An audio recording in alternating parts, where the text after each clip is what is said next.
Hey guys, it's Valentine. Welcome to this week's video. Today we're going to speak about the PS5 Digital Edition and 5 things that you should know if you're thinking of getting one.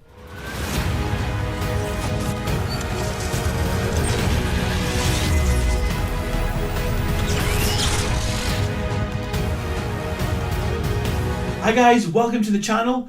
We speak about gaming, tech and Warhammer. If that's something that you like, subscribe down to the channel down below. I've just started this and it'll be great to see how quickly we can get to 1,000 subscribers. Without further ado, let's get right into the video.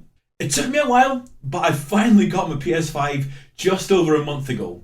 Whereas I got my Xbox Series S on release date, I've been trying to get my hands on one, and I finally managed to get the PS5 Digital Edition.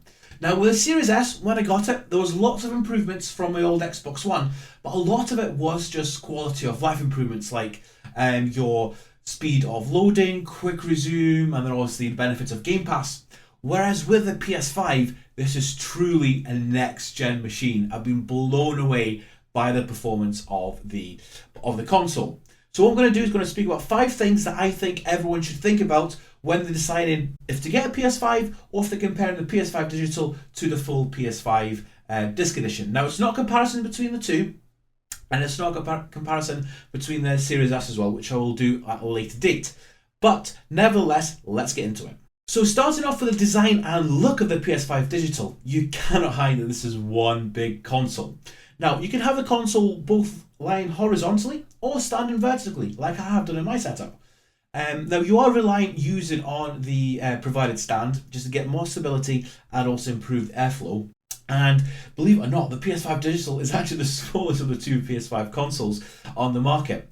Now, because it lacks the disc drive, in my opinion, it also is the best looking one. The curves are nice and uniform, and if I'm being honest, I think the PS5 design overall was made with the Digital Edition in mind, and it's just like the disc drive was added on later as an afterthought. Now, on the front, you have one USB-A, you have one USB-C slot, and a power button. So overall, nice and minimalistic. Now, moving around to the back, you do get more ports, but again, it's very relatively simple, so nothing too complicated there. Now, one cool thing with the design of the PS5 is that the side plates are easy to remove, and there's actually different skins that you can put on from different companies, and there's videos on YouTube of people spraying the plates different colours. And there are even rumours of Sony releasing sort of customizable plates as well to change up the colour. I would definitely love to get that. I think with my setup, it would look really, really cool with dark grey plates. And I think with the new controllers coming out in both black and red, I think it's just a matter of time before Sony releases something that we can customise, which will be really, really cool. Now, keeping in with the design sort of theme of this point, with the PS5, one thing that actually surprised me coming from the PS4 is just how quiet it is. Now, I actually sit quite close to my PS5. I play on a monitor, and the PS5 is very, very close to me, and I'll be honest with you, I can't hear it. It is so quiet. And that's such a contrast from when I had my PS4. I would play it on the couch with a TV right across the room, and literally the fans just blaring, and it would sometimes be distracting. So it's actually a really, really cool and welcome addition that the PS5 is so quiet. Now, the second thing you should know if you're thinking about getting the PS5 is that the new controller is awesome. It is really, really good, and it's one of my favourite things when I moved from the PS4 to the new PS5. Now, with the PS5 controller, it's called the DualSense. So the DualSense controller, it's a redesign of the DualShock controller.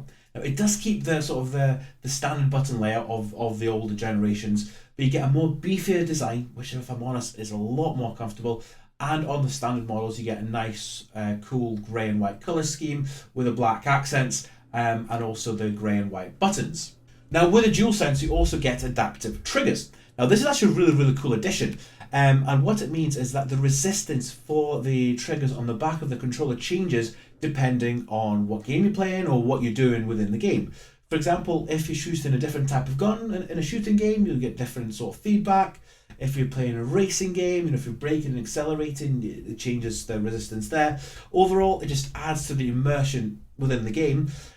Fundamentally, it doesn't change the gameplay as such. When I play, for example, my Xbox Series S, it still feels fine. But the thing for me that I really like about it is that it feels like you're playing something new. Like this is a new generation console with a new generation controller. You get a little speaker on the front that can play different sounds depending on the game, and just overall it just adds to the experience of playing this new console.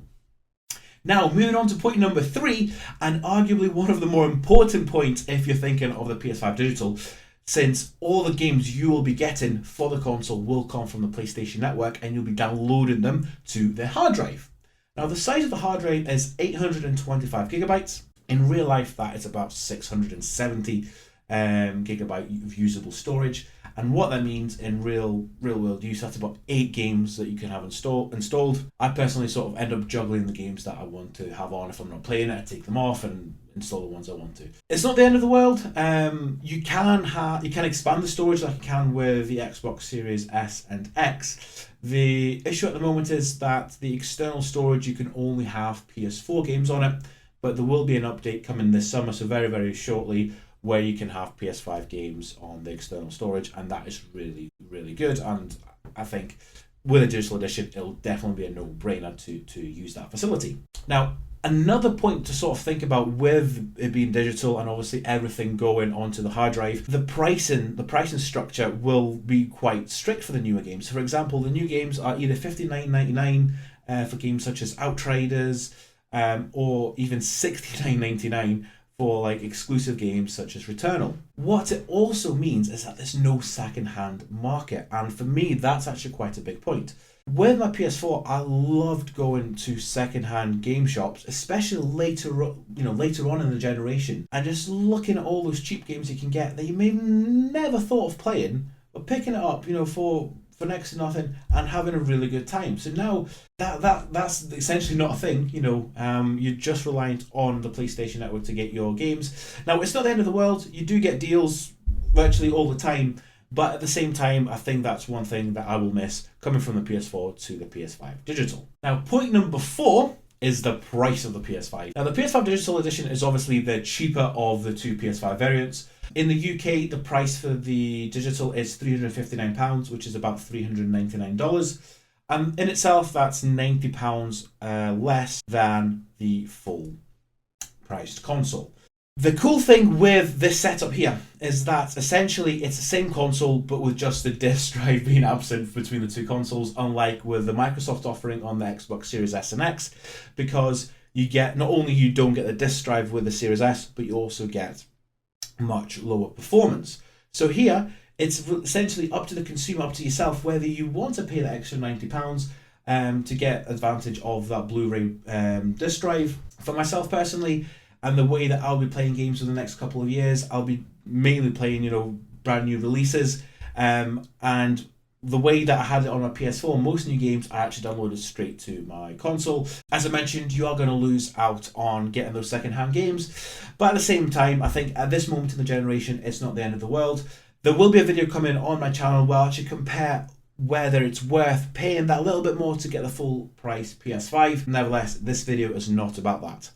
In terms of pricing, overall, the console itself is £110 more than the Series S, and I personally believe that you do get your money's worth when you compare the two consoles side by side.